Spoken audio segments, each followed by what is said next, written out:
Incognito, November 2020, just before the election.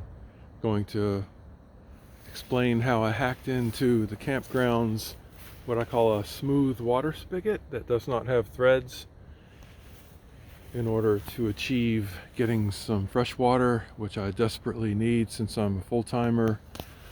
And this campground I'm at is Patrick's Point, California. It has several campground sections and I drove around all of them. There is nowhere except the host site to find a normal threaded spigot. And so I pulled over next to this one off the side of the road as far as I practically can to allow the possibility of anyone who wants to drive through. And I just filled my tank up, which is about 50 gallons, which is quite large for a 20-foot RV camper van. So here's my water input. If I were going to build another one, I would put the water input kind of in the middle for convenience here, because then the line would be shorter to the water tank, which I strategically place. Actually, that's pretty close. You want the water tank over the rear wheels, so the water tank input may be about right here. But anyway, getting back to this, so just a standard freshwater hose of non-toxic material, and I chose a locking mechanism here because I don't want somebody putting something in my water or messing with that. And so this is just a standard RV water filter. That's the first stage. Then I have two more stages inside by the sink to filter the campground water. I use an impact wrench, but you could use just a drill with one of these bits. I think it's 5/16 is a typical size for a clamp. So I just took a garden hose and cut it off right there.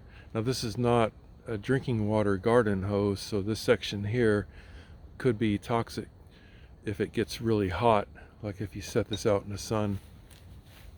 So this 5/16 clamp, just a standard automotive clamp, and I just slid this on as far as it'll go, which is about 1 inch, and then I clamped it.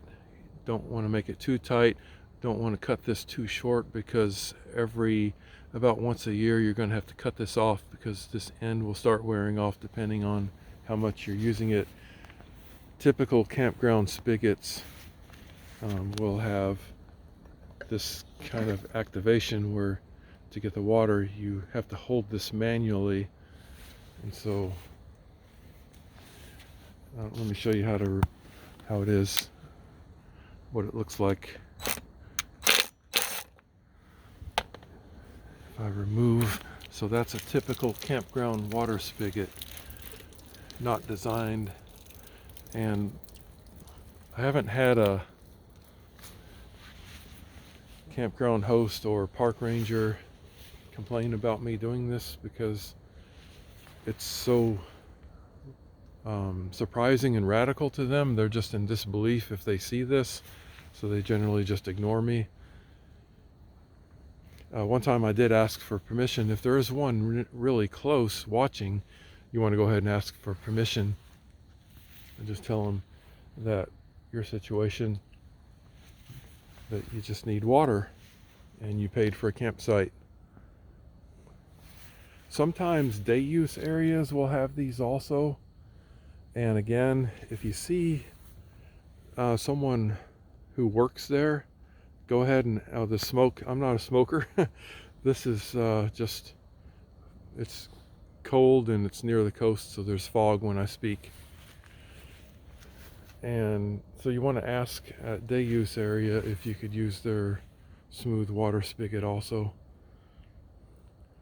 There's somebody camping right in that site there. I might be disturbing them, so I'll try to keep it a little lower. So it's really early in the morning. So just if you see someone who looks like they work there, ask for permission Otherwise, just have at it and try to do it, get in and out as quick as you can so you don't tie this up. And yeah, so what do you think? Oh, here's one of my steps I use to hold the hose in place. I'll make another video about those. Everything I'm going to make a video about. And such as more information on the plumbing. I do have a washer and dryer inside I will make a separate video and web page about. And so with the washer is a manual washer, clothes washer, which uses 20 gallons per load approximately. So I go through a lot of water. I no longer go to those filthy, disgusting public laundromats. I do my own laundry inside, and that's going to be a good video. Also, I have an inside shower, and I use maybe about 4 gallons per shower, and I have a solar powered battery, solar battery electric water heater, also 4-gallon capacity. Works really nice. Doesn't really consume that much power either, surprisingly. Now those filters you can buy at, generally at Walmart, Camping World, whatever, or Amazon. These inputs, you're gonna have to get that at Camping World or Amazon, whatever your RV supply choice is. These need to be, if you're full-time, you need to replace those maybe about once every 3 to 6 months. And if you have any questions, just have at it in the comment section. Also, any suggestions, because I don't do everything perfect. I'm always looking for suggestions. Okay, well, many more similar videos coming up.